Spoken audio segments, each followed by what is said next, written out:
Pourquoi certaines personnes que tu aimes deviennent celles qui te font le plus de mal? Pourquoi tu continues à t'accrocher même quand tout en toi te dit de partir? Ce que tu ressens, ce n'est pas de l'amour. C'est une dépendance émotionnelle, déguisée en passion. Au début, tout semble parfait. Chaque message te fait sourire. Chaque regard fait battre ton cœur plus vite. Tu te dis, c'est la bonne personne. Mais ce que ton cœur appelle amour, ton cerveau appelle dopamine. C'est la même hormone que celle libérée quand on gagne à un jeu ou qu'on reçoit une notification. C'est un shoot émotionnel. Et comme toute drogue, plus tu en as, plus tu en veux. Puis, sans t'en rendre compte, tu arrêtes de vivre pour toi. Tu vis à travers lui. Tu attends un message, un regard, une validation. Et quand tu ne les as pas, tout s'effondre. Tu ressens ce vide, ce manque, cette douleur dans la poitrine. Ce n'est pas l'amour qui fait mal, c'est le manque. C'est ton cerveau qui panique comme s'il avait perdu sa dose quotidienne de bonheur. C'est ça, la dépendance affective. Tu ne veux pas l'autre, tu veux l'émotion que sa présence te donne. Les psychologues appellent ça le renforcement intermittent. C'est le même mécanisme que les machines à sous. Tu n'as pas de récompense tout le temps, juste de temps en temps. Et c'est ça qui te rend accro. Tu vis pour ces rares moments où tout redevient beau, où il te regarde comme au début, où elle te dit « je t'aime » après t'avoir ignoré pendant des jours. Ton cerveau associe la douleur à la récompense et tu restes prisonnier, convaincu que ce mélange est de l'amour. Mais la vérité, c'est que ce n'est pas toujours la faute de l'autre. Souvent, tu répètes inconsciemment ce que ton enfance t'a appris.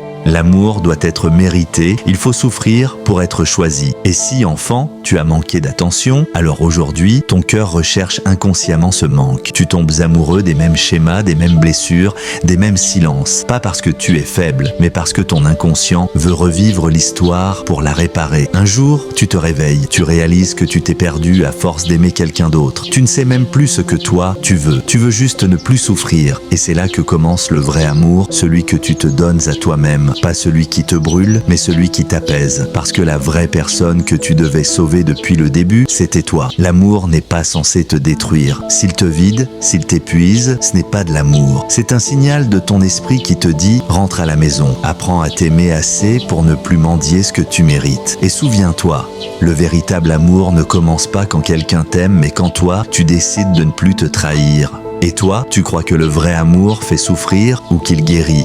Donne ta réponse en commentaire et abonne-toi si tu veux comprendre la psychologie cachée derrière les relations.